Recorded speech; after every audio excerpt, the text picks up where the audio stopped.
Barang baik mak ni. Hotel yang macam tengah steam kau ni. Tengah steam Mansur tengok ni, barang baik ni. Mana sekarang wall. Ni macam ada CMB kat belakang ni, ramai-ramai ni tak macam tu. Mana nak gaduh lah Jack.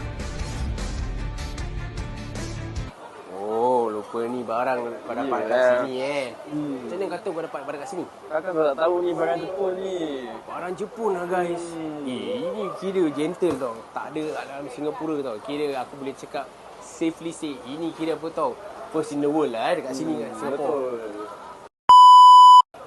Dah banyak sangat kita awam kita kasih Kak Emilio berbual pasal lemeh crunchy mochi. Okay, Crunchy Mochi Bomb by Mochi Monster is what kita bawa barang baru. Aku rasa tak ada satu dunia pun buat.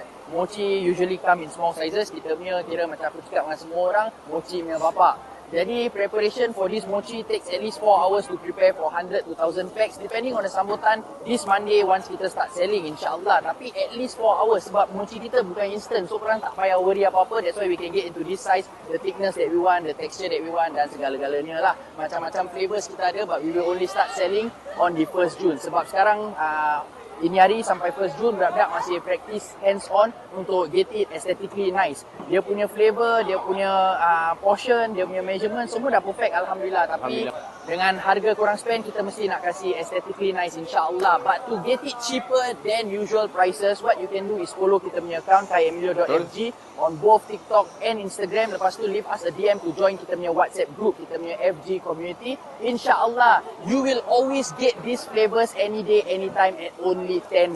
Tak berbaloi ke $10. Not only for kita punya Crunchy Mochi Bombs by Mochi Monster, but also kita punya kunafa tak viral dan croissant tarik bila kita buka dekat mana-mana. Only for kita punya FG community. Ingat, kita only start selling on the 1st June. Jangan excited sangat, insyaAllah. Okay, korang jangan lupa. And Assalamualaikum. Guns.